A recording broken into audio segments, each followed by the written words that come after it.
Alright, hello everybody. I'm Loss. I have behind me is Captain Paxo and Origin of Chaos, lovely co-commentators. Lego Batman 3 Beyond Gotham, great game. I would say let's start right away. So as soon as I confirm that I'm saving, we'll start the timer.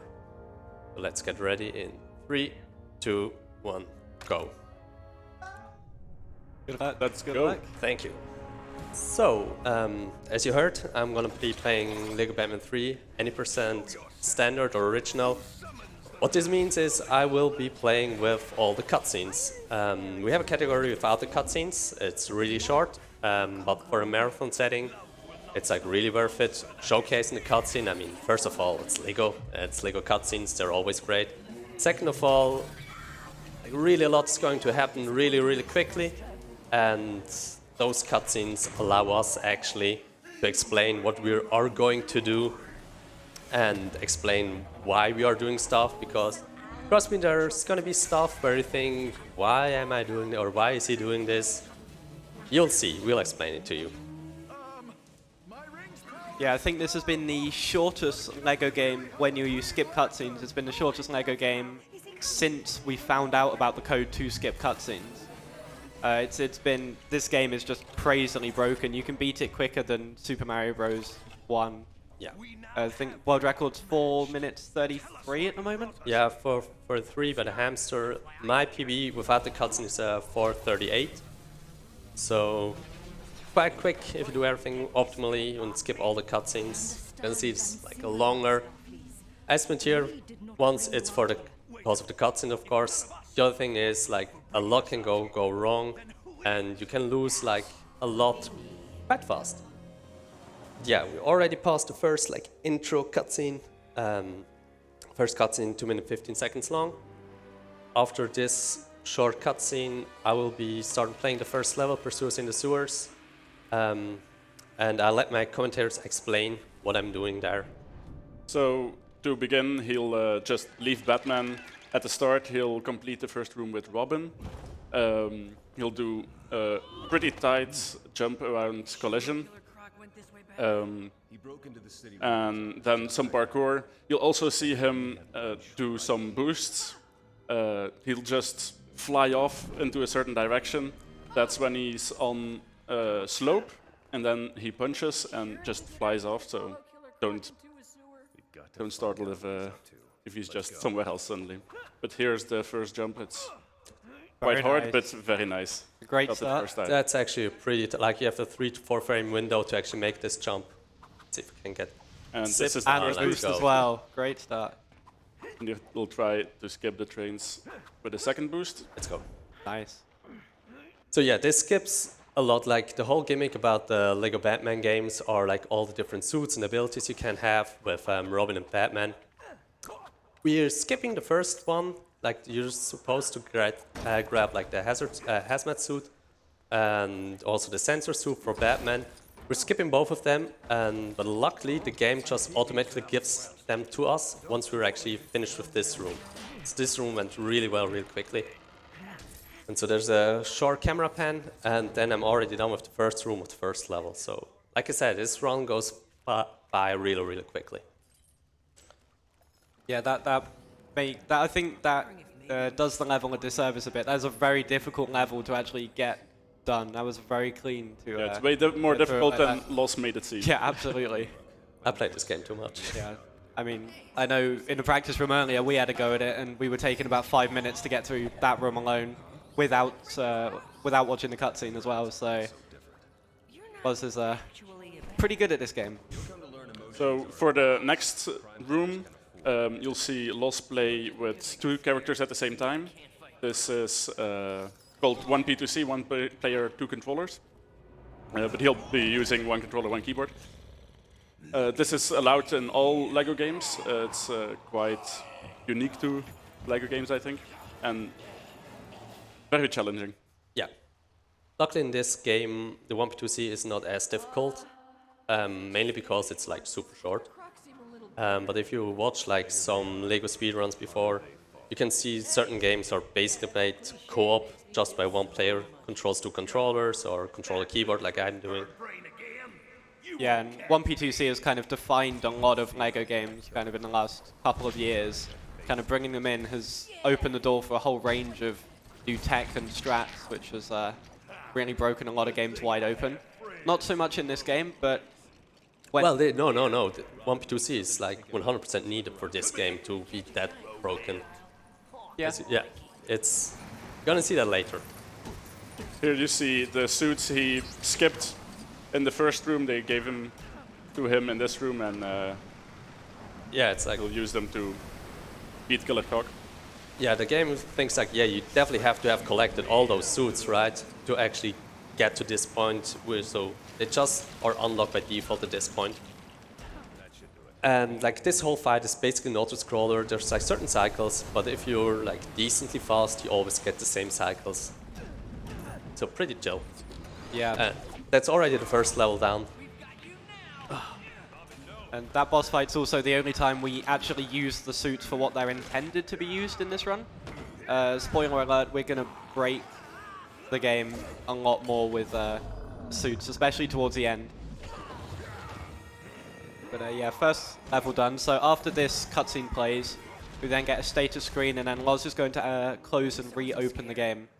The reason we do that is because that then skips the cutscene which plays after the status screen. So obviously saves time as long as Steam isn't weird or anything that resets, which can happen.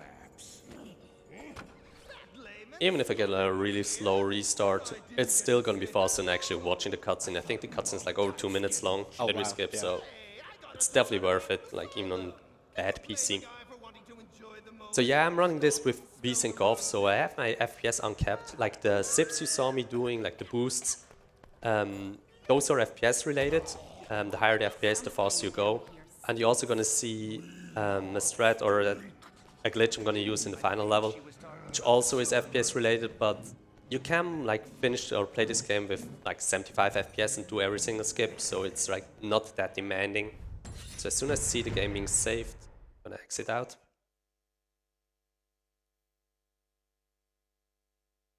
So for the next section, we already alluded to it, that we're gonna be breaking the game completely open with 1P2C. We're gonna skip like everything except the last level now. Talking about Steam being weird. Uh-oh. Did I curse it? Probably, yeah. Oh, great.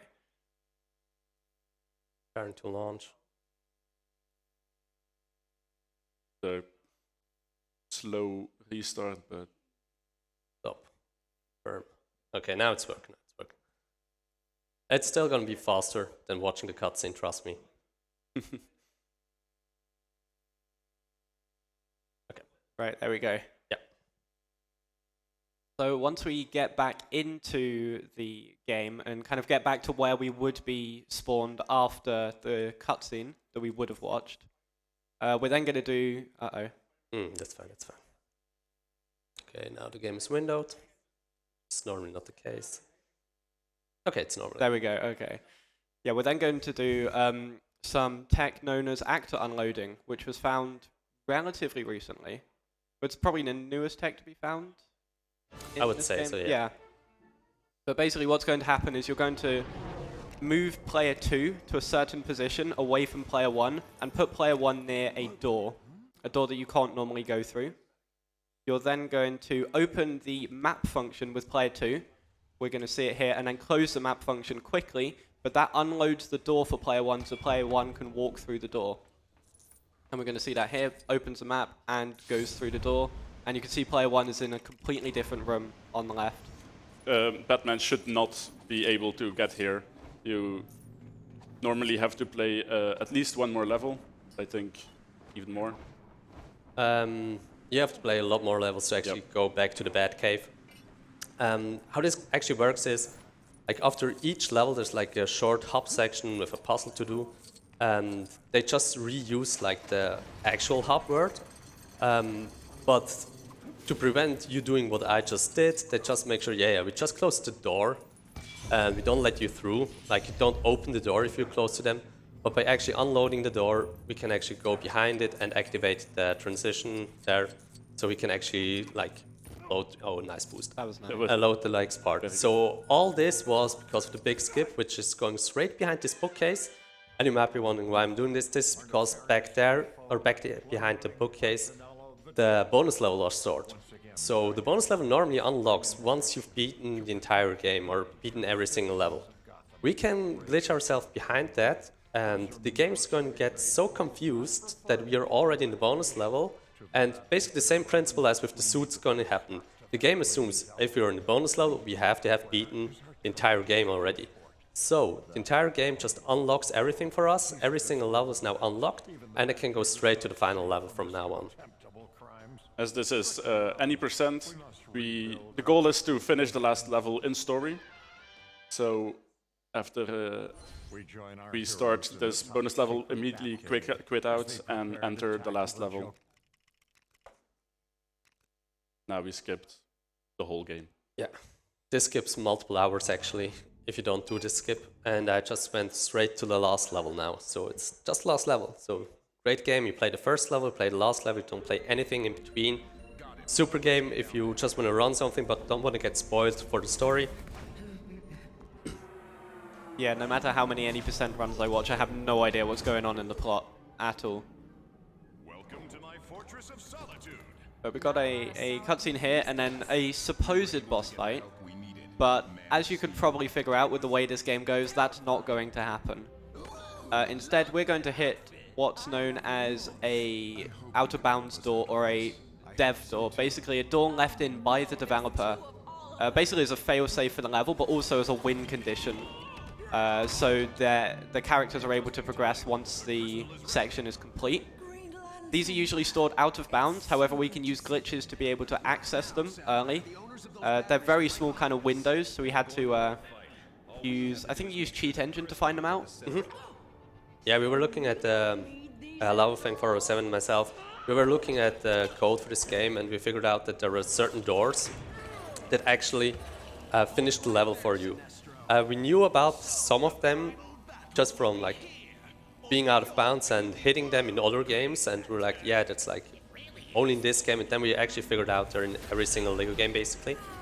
So to actually get to the first out of bounds door, I'm gonna do a suit warp. So Pax already mentioned that we're gonna use the suits to break open this game even more. So you saw the intended way how to use a suit, like you use it how it's supposed to be used. By standing on a slope and changing to specific suits, in this case it's the magnet suit, we're going to rise up into the air, and the great thing is it ignores all the collision that's above us. So you can't just clip out of bounds of that. So For this out of bounds trigger, Loss will need to jump out of bounds in a certain direction away from the camera and then come back in towards the camera because the out of bounds door can only be hit from one direction. yeah. So here you can see him launching upwards. So Uh-oh. yeah. That sometimes happens Yeah. for no reason. So like this one can be kind of weird. You can hit your head here over and over. So it's just like inch myself forward a little bit. Hope it works. So yeah, the switch character button and the suit menu button is the same button. So great game design, I guess. Yeah, sometimes the game just likes to process it as a character swap rather than as a suit switch, which is a little bit annoying because the characters always go inbound. But That was there very nice though. he hit the trigger and skipped the entire boss fight there. Yeah. Yeah, that's a very good setup. I think it was found quite recently. Yep. By switching a character, or switching the suit of the character in the middle of the jump, they like immediately get restored to the max jump height, I believe. And then that means it's a lot wider window for you to be able to hit the trigger, which is very nice. It basically stalls your fall a little bit, and if you wonder how big those triggers are, like if you looked at the player, just make a square out of him, and that's about the size of the door. So it's like really small. Yeah, I guess like this, if you have any donations, it would be a good part or a good section to read them off. I'd absolutely love to do that. I actually do have a fairly kind donation from our good friend Zonorous, $5 saying, post this nose to support Loss. We also had a anonymous $50 donation. No comment, but thank you so much for your generosity. And oh, how about a $500 donation from Head Dragon? Wow. Wow. Who simply says heart, but thank you so much for such an amazing amount. And all that went to a bunch of amazing incentives. One of which, if you might be curious, we have a bid war for the Bachelorette in Harvest Moon, Friends of Mineral Town, and yeah, that one went to Karen. But if you would like to put your donation into another potential Bachelorette for Cafe Ella's run, you all know what to do. Exclamation point donate, and be sure to attribute some of your money into the particular incentive, and you should be good to go. But yeah, back to you, Loss. Thank you very much. Thank you all for your generous donations. It's really for a great cause. I'm happy to run for such an amazing cause. Alright, so it's gonna be the final room of the final level. So I'm gonna do the same but different. I'm gonna use Batman this time to go out of bounds and glide under the map, because this out of bounds door is not stored above the map and behind it. It's stored like in the middle of the map, just underneath the floor. I'm gonna use like again a suit warp to get out of bounds, and then I'm gliding like in a specific direction to hopefully hit it quickly. If he does it first try, it's only gonna take very short time, so Yeah. blink and you miss it. Or don't blink, then you don't miss it. Batman versus Superman. Where's that So with Batman instead of Robin, we're actually going to switch to the scuba suit here, rather than rather than the magnet suit, because Batman doesn't have the magnet suit. So the scuba suit allows us to get the launch out of bounds. We're going to move out around here, and then Oz is kind of going for a bit of visual cue / feel, and just misses. Yeah. So he respawns again and can do it again. Yeah, so basically this skips a boss fight against Superman, which has many faces and many different attacks. Like for this attack specifically, I have to look out, because if I'm under the map, if I'm trying to hit the trigger and Superman does this attack, I actually soft block this Yeah, level. You fall below the death plane. Really bad, but And that's the end. that's time. Nice. Like we wow. said, blink it and you miss it. It's quite a field trick at the end. You have just glide there, hope you get it.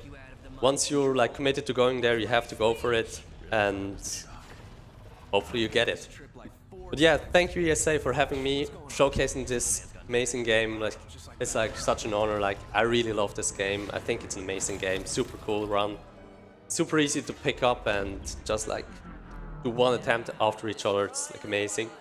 Thank you, Captain Paxo and Arch of Chaos, for helping me commentate. Shout out to like the whole Lego speedrunning community, to every friends I made doing this hobby. I'm really happy to be here and showcase what I'm doing sometimes in my free time and showcase it for such an amazing cause. But with that, I think I'll give it to you. Absolutely. Thank you so much, Loss, for that amazing Lego Batman run. Yeah, that was definitely a blink and you'll miss it. But you know, I almost kind of forgot about this game and that gigantic Superman fight. What the jeez. But yeah, everyone stay tuned. Coming up next, we will have Leo Kieran with Portal Glitchless. If you all like some cake that's not a lie, or perhaps some good old warping shenanigans, stay tuned. We'll be right back with you.